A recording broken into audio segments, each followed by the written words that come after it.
All right. Yesterday, I was out in the garden and I was putting to bed our celery and our artichoke plants with the rest of the family. And I was thinking about winter coming. You know, the feeling, the smell of like the air getting crisp and cold, the light starts turning warmer in the fall, like a warmer colored light, and then it starts turning bluer into the winter. You can kind of just tell if you spend time outside that things are changing. For us, the first frost has already come, but it's not a theory anymore. It's like it's not a deadline anymore, but it is a deadline. If you don't get out and harvest all your fruits, all your vegetables, they're gonna die in the first frost. If you don't, before the first snow, rake all the leaves, they're going to embed themselves into your grass and kill it. If you don't bring in things out of the cold that you left outside, they're going to die. Your lemon plant, for example. So that first frost is a deadline that nature just gives us. There's no choosing it. It's something that just happens. And nature doesn't check your schedule. It just kind of arrives, and it's one of those cyclical things that we're all used to. We all know. Even if we live in an apartment, even if we don't have a yard, it's something that is kind of in our bones as humans, as people of the earth, as creatures that have lived through the cycles and our ancestors have experienced them, right? So even if you're not a gardener, even if you're not a homesteader, even if you don't have animals that you have to fix up their barn for winter, even if you live in an apartment, you still recognize the winter. And we've been so softened now that winter to us is just putting some cute decorations on our front porches. We don't have to go do anything to keep ourselves alive, right? I mean, we live in homes with heaters and all of that. We've been softened so much. But we know deep down our ancestors prepared for winter. It was a time of culling.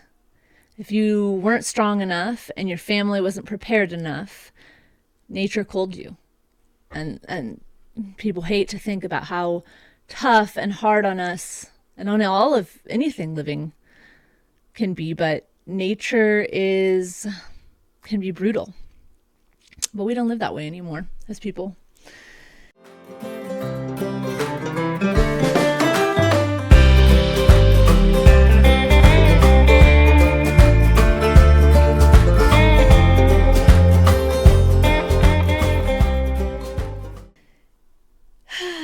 So today I wanted to talk to you all about what winter means for us right now. I'm not talking about the snow and the cold and anything of that sort. I'm talking about that cold, hard period culturally that we all kind of feel in the air, right? We feel something after this last election cycle. I think a lot of us are a bit disappointed with how it turned out and are starting to have that kind of worry that you feel when winter's coming and you're not really prepared. And I think that may be where we're at, and we're going to need to scramble to get prepared for winter. It's not a question of whether we can avoid it or not. Something's coming. I'm relating it to winter, but something sure has felt like it's been building up for a long time. Maybe I'm crazy, but I don't think I'm the only one that feels that. So the real question is, what do we need to harvest? What do we need to protect? And what do we need to do to prepare ourselves and our families and our culture and beliefs for whatever this societal frost that's coming is going to be.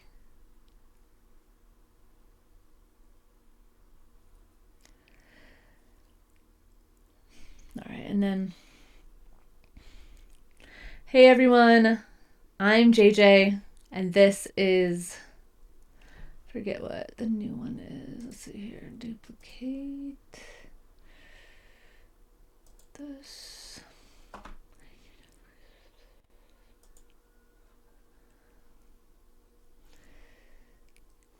I need to bring my notebook out. Shoot.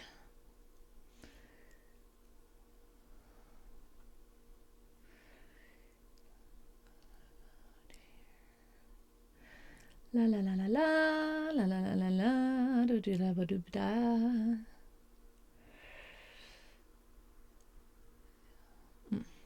Okay.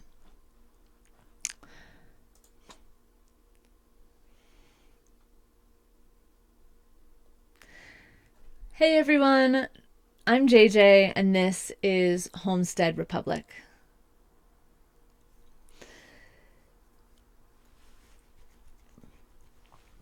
So today I wanted to talk about kind of this metaphor of winter. You know, winter's honest. It's brutal. It's a pure form of reality, right? I mean, it's part of that cyclical cycle of nature that all of us, whether we're plants or animals or humans, we all have to experience it and go through it, even if we don't like it. I guess there's some people that do the snowbird thing or whatever, and they fly south for the winter and they try not to experience it. But I mean, in the end, we all go through winter.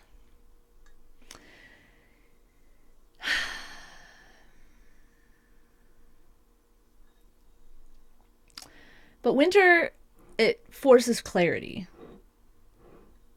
It makes us prioritize.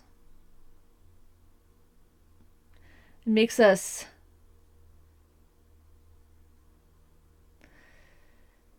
it makes us think of the things that we really need. And it's hard to think that way if you just live in a house and your schedule is the same all year long and you don't do anything outside or in the garden. But that's one of the reasons I think everybody should have a garden, because when you start having to, start seeds at a certain time of year and then take care of them until they grow into something, and then watch the plants get old and tired and your harvest come to pass, and then that first frost kill everything, and then you have to clean up and put everything away for the winter, and then you're inside living off the fruits of your labor. Those are things that a lot of people, the majority of people, don't do anymore. And it's really really a shame, because it shows how dependent we are. So dependent. Without grocery stores, without government handouts, I think somewhere near the majority of people wouldn't be able to make it. Isn't that crazy? Because your ancestors made it. They were hardcore because you're alive now.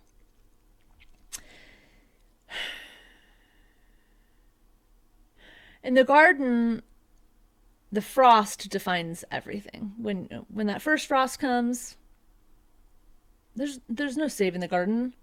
I mean, maybe you can have a greenhouse, that helps, but unless it's got all these extra inputs, it's still going to freeze inside. I mean, I don't know where you live. Maybe you don't live somewhere with a hard frost, but here in Colorado, it's a hard frost. It'll come.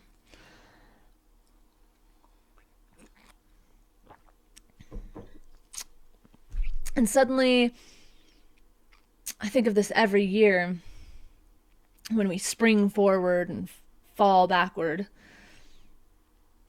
Everything winds up. And in the spring, the spring expands. But in the winter, In the fall, everything contracts back up. And I've written about this in journals for years, watching this happen. And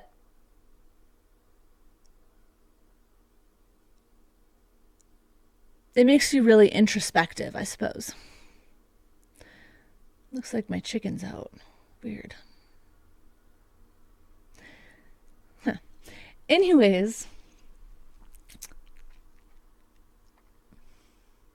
winter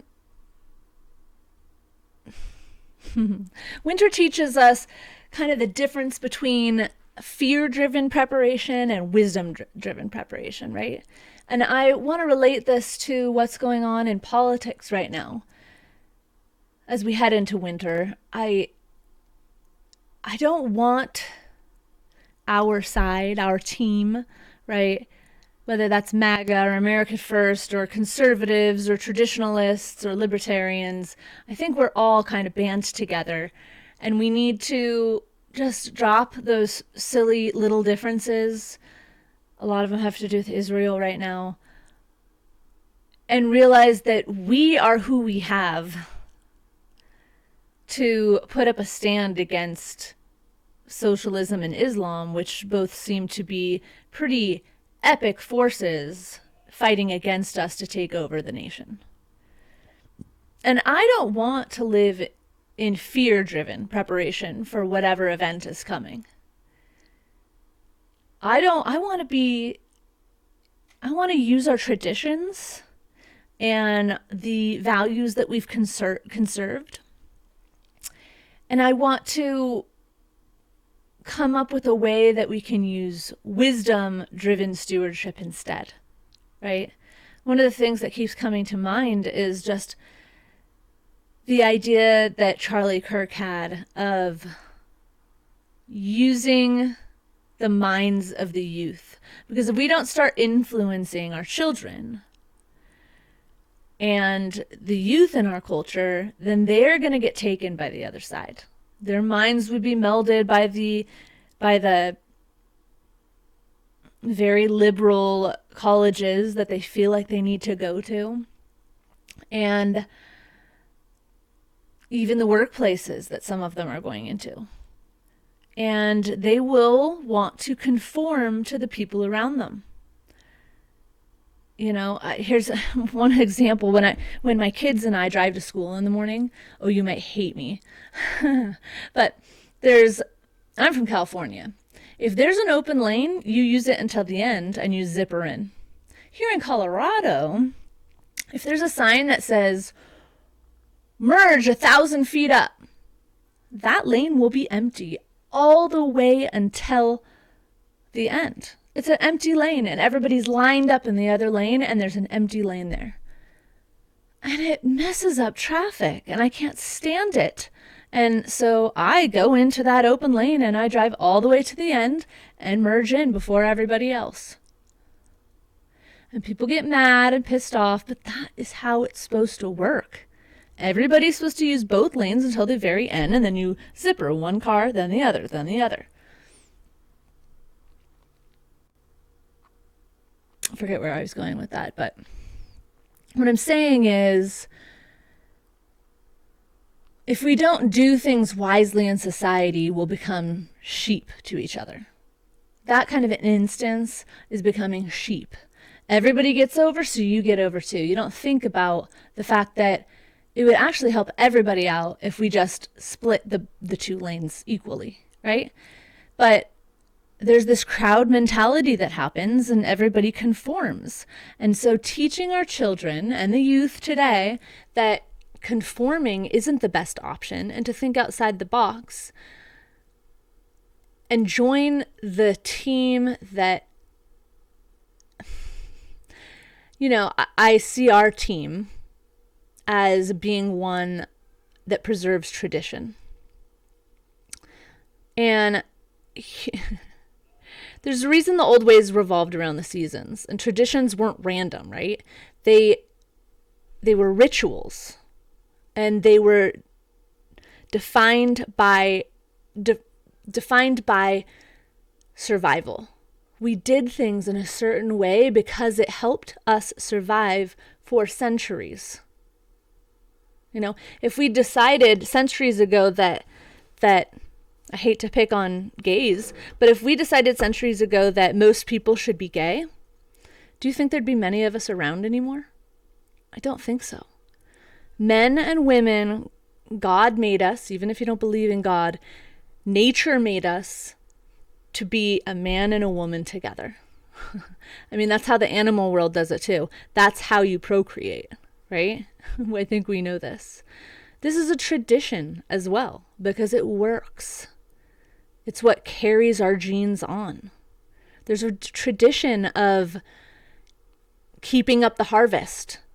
You keep the seeds. You replant the seeds the next year at a certain time of year so that they'll have long enough to grow to produce enough for us to provide for our families through the winter.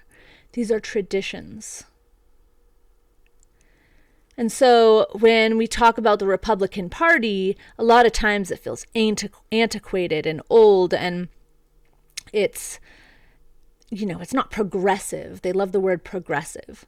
And what they forget is that we've spent centuries coming up with these traditions that us conservatives like to conserve. They're not random. They're survival mechanisms. They've kept families, communities, and honestly, entire civilizations alive. And if we start trying, I'm not saying that I don't like new things. Trust me, I do. But if we start straying from them too far, we think that we are innovating and making all these amazing advancements when we're really making ourselves fragile. So that brings me to this idea that modern life has made us really soft. Really soft. I mean, nobody wants to say it out loud, but we've made life so soft and so convenient that most people don't even know really what season they're in anymore, other than, they know there is winter when there's a Christmas tree out. But I went in this place the other day. It was the middle of the summer. And they had a Christmas tree up. I think it was a hospital. They had a Christmas tree up with summer Christmas ornaments. Okay? So think about how confusing that would be. I mean, sure, we have winter. We can feel that it's cold. But people don't really care about the seasons other than, yay, it's Christmas. I'm going to get a bunch of junk, right? I notice a lot of people now skip Thanksgiving in their decorations. They don't really care about Thanksgiving. They've even made Thanksgiving like this horrible thing because it has something to do with the natives. And so therefore it must be mean and atrocious to native peoples, which I think is crazy because it's a time of year to be grateful. Thankful for your family, thankful for what the world has given you, thankful for the things that have become fruitful in your life. I mean, a number of things to have gratitude towards. And nobody is gracious anymore. Nobody appreciates those things anymore. I'm not saying nobody. I'm making a generalization. But a lot of people want to skip over Thanksgiving and go straight to getting the presents. Life is soft and convenient. I mean, a large percentage of our society is given everything with no appreciation for it. Okay? So we've forgotten how to recognize winter. Recognize what it takes to do some hard work to prepare for something. And you can see it everywhere in our culture, really. We argue that progress is better than tradition, and it's just such a rivalry. But I don't know. I saw a bumper sticker today, And it said, voting is like driving. R puts you in reverse, and D makes you progress. I was so annoyed when I saw that bumper sticker. But I thought to myself, here's the truth. Voting is like driving, okay? Not everyone should be behind the wheel. That's what came up in my mind. And it's because people want progress so much that they don't recognize the root beauty and necessity of conserving the traditions that we have, that have got us this far, right? They've kept us alive through winters. They've kept humanity going. And we have a lot of amazing things because of traditions. Let's say we came up with the wheel, but let's say we wanted to be progressive and make a square wheel. Very progressive. It's going to work out well for us. That's how it feels like this progressive movement is going, right? Does anybody else feel that? Maybe it's just me. I don't think so, though. Traditions are solutions that have worked out so well for so long that they've carried us forward. So I don't want to get rid of them. I know some people do, but I don't want to get rid of them. There's a lot of them that I want to hold on to. And yes, there are things that we can progress on and make better. I mean, electric cars are pretty badass. I have one. I didn't get it to save the planet. I got it because it's really fun to drive. Straight up. But today, novelty gets worshipped like a god. You know, we forget about God and we worship new things. We always want that brand new phone, that brand new car, that brand new this or that. That brand new ideology. Socialism. So new. We've never tried it. It's going to work great this time. It's not new, folks, right? But it's viewed that everything new is automatically progress, and anything that's old is treated like it's like this old threat that's like this weight behind us, dragging us through the mud, when it should not be viewed that way. But here's the deal. When the frost hits your garden, all the trendy ideas, most of them aren't going to stick around. It's those traditions that are going to keep your garden alive to the next side of winter, right? I mean, the way I do my garden is I try to grow as many things that can handle the cold as I can. And I bundle up, I throw a bunch of mulch and leaves and then top them with blankets so that by next spring, I don't have to replant those plants. I don't have to start all over. They're already there and they're going to pop up and their roots are going to be strong and they're going to grow. And if it's something like a tomato in Colorado, people don't think tomatoes will grow without you restarting them every year. Well, they won't. That's true. They're annuals here. But there's this thing called reseeding. And I've chosen varieties of tomatoes that will reseed so I don't have to restart them every year. They start growing from seed when it's the right time for them. And it usually means that they get bigger and better than if I started them on my own. And this is the kind of garden I want to grow. It's based off of nature, off of permaculture, off of traditions that nature has just come up with on its own. And we've just followed suit, right? So, I mean, even if you leave a squash that you didn't harvest in the garden, it will decay there and it will grow from seed the following year. Amazing, right? I think that's just amazing. Nature's awesome. But so are our traditions that we've come up with over many, many, many years, eons, in fact. But that novelty just keeps getting worshipped. We're obsessed with it.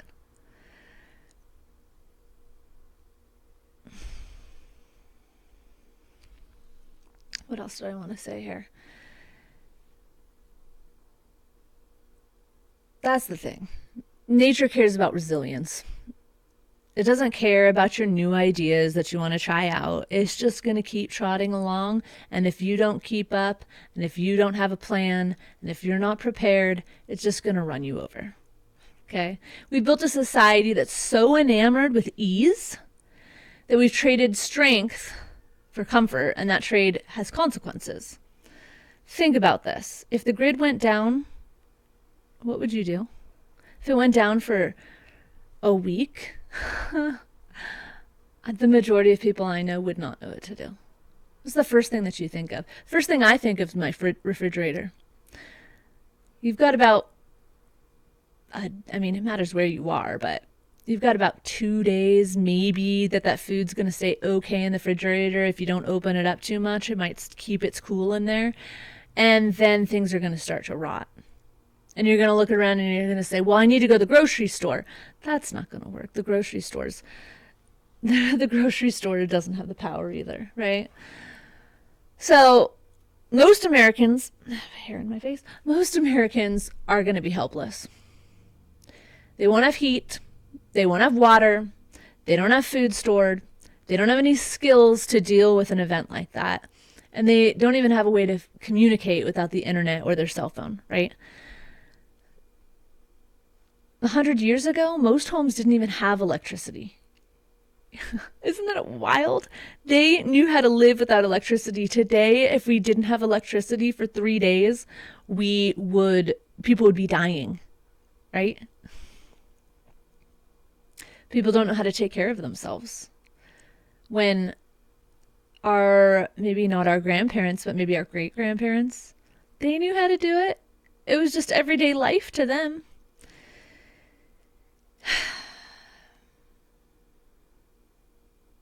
You'd think that we would have progressed, but I see that not necessarily as progress. I see it as becoming less resilient because we're so dependent on something like electricity that's done great things for us in many ways, but has made us very dependent on it. We've forgotten how to live without that system. But we call it being modern and progressive. But there's still a lot of people in the world that live without electricity. It's something that we can all learn to do. Maybe you don't want to, but just know how precarious that is. I think that it's not progress. I think it's fragility, really. And we've made ourselves very fragile by becoming dependent on something like electricity, or something like the government, or something like the medical system, or something like our vehicles. These are all things that are progress, supposedly, but they've made us extremely vulnerable. Because when you're dependent on something, if it goes away, you don't know how to deal with that. I think there's still hope. Because when you have winter, if you can make it through winter, whether that's literal or metaphorical, winter's a reset button. It resets everything for the next year where you can try things out again. And that's how our ancestors did it. And that's how we can do it too. It's just this idea of progress, we always think we're right. We always think as humans that we have the right answer. But it's not always progress when you make a wrong choice, right? I think of this idea of in Africa, there was deforestation going on. And this is just an atrocious story. But they looked around and they said, you know what? It's because there's too many elephants. The elephants are trampling all of the plants and turning it into a desert. And a bunch of scientists and people got together and they said, yeah, it's got to be the elephants. And so they went out and murdered something like 20 to 30,000 elephants. And guess what? They thought they were right until they realized that the deforestation got worse and worse and worse the more elephants that they killed. And then they realized that the problem wasn't that there was too many elephants. It was that there were not enough elephants. Seriously. How could you mess that up so bad? That they went out and killed giant herds of elephants only to find that the elephants actually helped stop deforestation. What an awful thing to realize after you did all that. It's a really sad story. You should look it up. I can't remember exactly what country it was in, but somewhere in Africa. And it really shows that, yes, we think we have these great ideas for progress, but they aren't always going to solve the problem we were going out to solve, right? In that case, we thought one way and it was the exact opposite. So I guess what I'm saying is that tradition doesn't need to be seen as some dirty word. Conserving traditions doesn't have to be seen as anti-progressive, right? But that is what's being pushed to our youth. And I mean, even that woman who had that bumper sticker on her car today, she wasn't young. She was quite old. But she doesn't realize that progress is not always progress.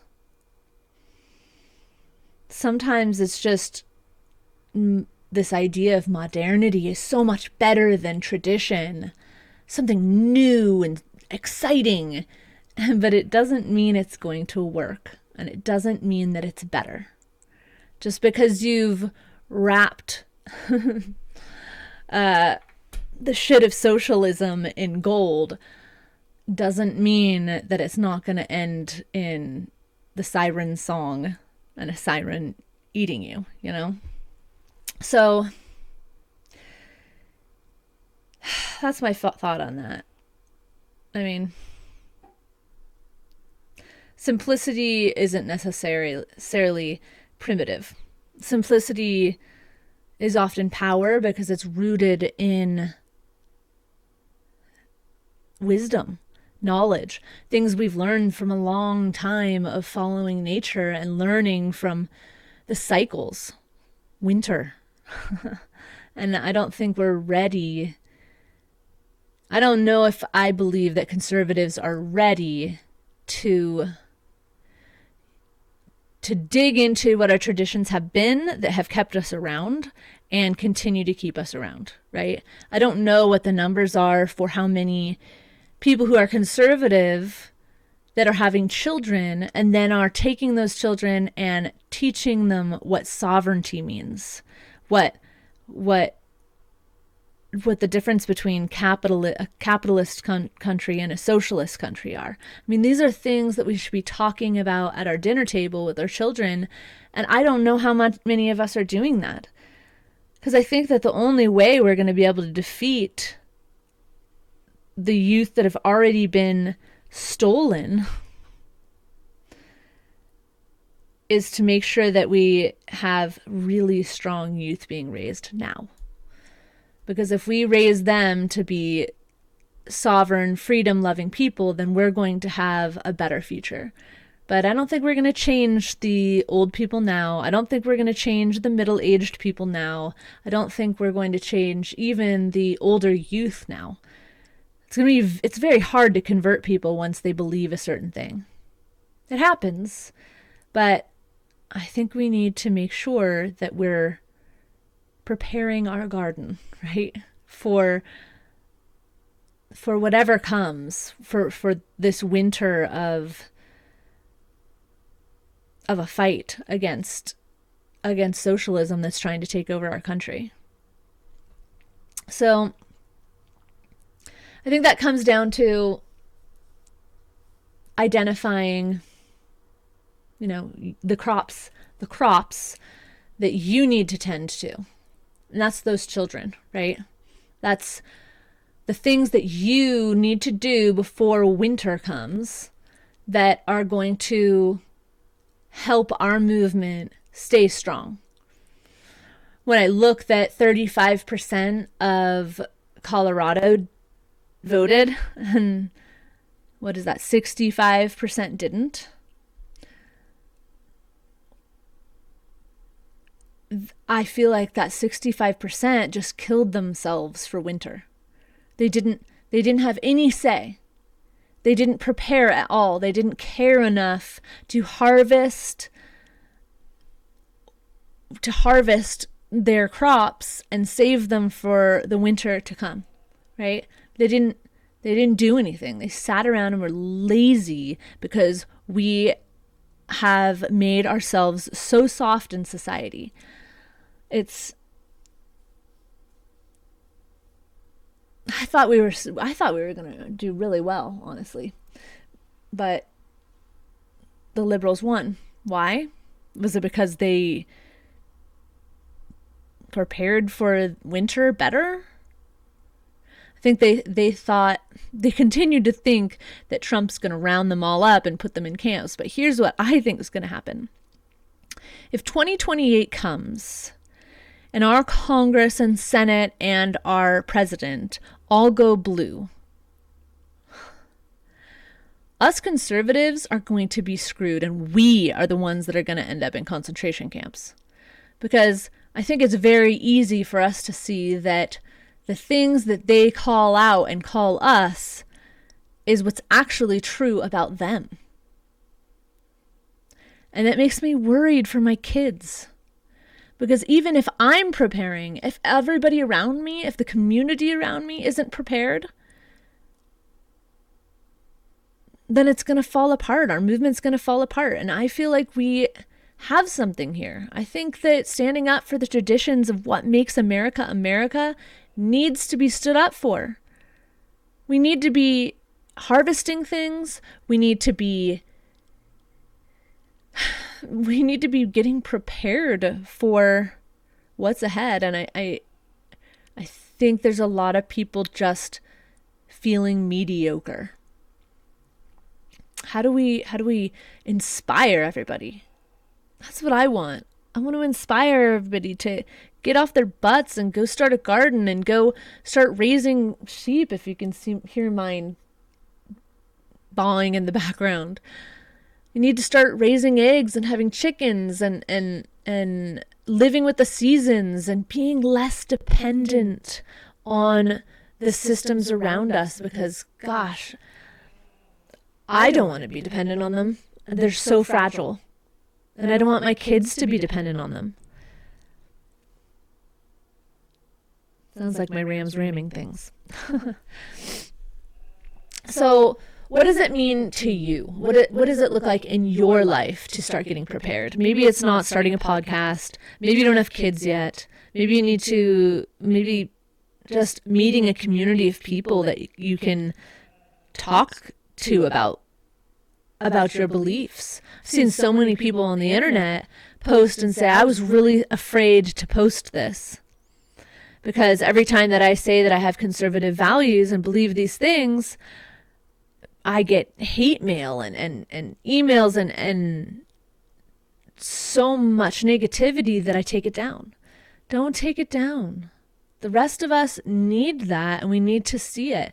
And even if you don't want to put your name out there, there's other ways to do it. Whether it's having a conversation with somebody, something as simple as a conversation. Maybe it's a project that you meant to start years ago and you've just been putting it off, because there's never perfect timing. When the frost comes, and you have to dig in and get it done. Just do it. There's stories and values and traditions that you can pass on to your kids. Your kids need to start hearing it. I know you want to hide them from what's going on in the world because it's terrible, but there's nice ways to talk about these things without bringing the atrociousness around, right? Maybe ending a habit that's taking away your energy and your bandwidth to get anything done or to do anything. to make any changes. Maybe it's actually doing winterproofing things in your own property, making sure that you have food and water and skills and a community to share it with. There's a lot of ways that we can start preparing, but I think as a community, we need to start hardening up. Because if we don't, I don't know, 2028's looming. And I don't want to leave this country, but if it means leaving this country to save my kids or to keep out of whatever might happen, I mean, maybe I'm just being crazy to think that that could happen, but I don't think I am. I don't think that's a crazy thought. With the insane things I've seen the left do, murdering people, and then they blame us on murdering. I still haven't seen much of that. I don't know. Maybe the media hides it. Maybe the media is just shilling us this stuff right now to propagandize us and make us think that the other side is terrible. I don't know. I don't know. Maybe Islam's not taking over our country right now. Maybe it's just what's being fed to us. It's hard to tell. But if it is, I want all of us to do something about it. Seriously. Otherwise winter's going to come and we're not going to be prepared, right?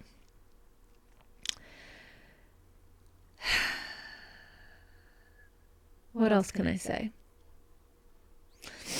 I think this is the moment for us to build our families and our communities. It's a moment to reclaim our old ways and traditions and beliefs and really stand behind them. And also give way to new things.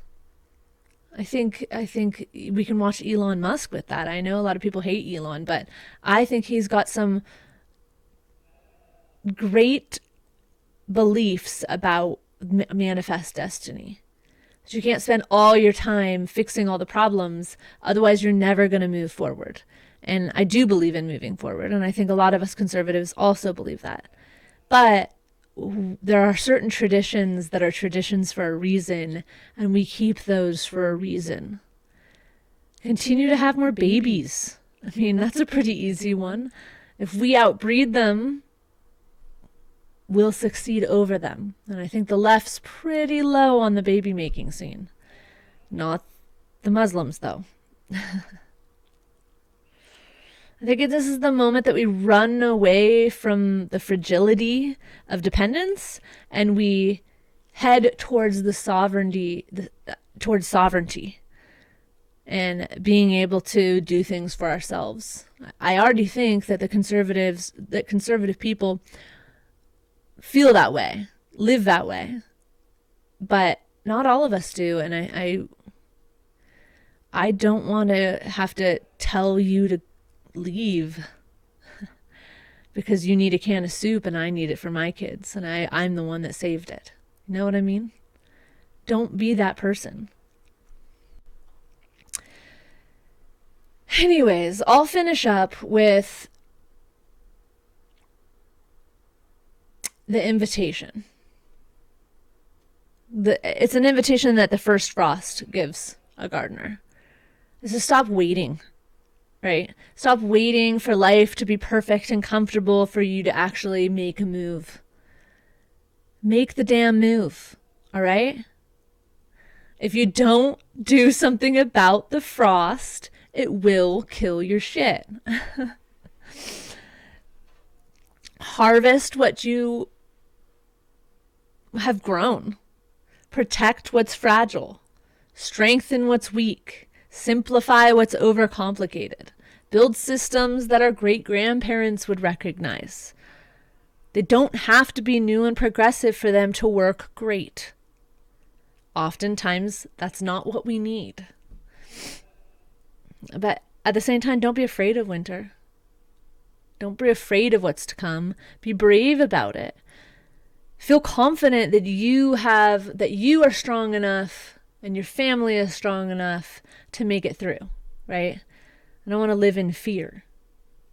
I don't want any of us to live in fear. You have to have that fear in you to make you move, to make you get something done.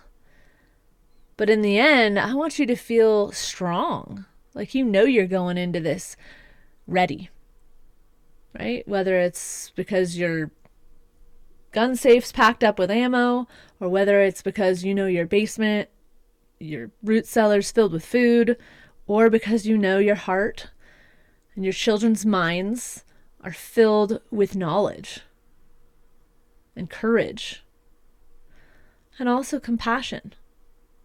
Because even though the left wants to say that they have it all, I don't think that's the case. We want to have courage, we want to have clarity, and we want to be prepared. And I think that it's time for us to get ready. I don't know, I'm not saying I know it's going to come, but I don't know. Maybe I'm the only one that feels like that's something hanging in the air. You can just feel it like you can when the light changes or when the temperatures change. Anyways, it was a longer podcast today, longer than I think I should be doing, but I got into it. So, what I want to tell you all is to keep your homes bright, because it's nice to have a bright home, happy home. And keep your hearts brave, because that's what we need moving forward. Clarity and bravery. Have a good first frost if you haven't had it yet. Later.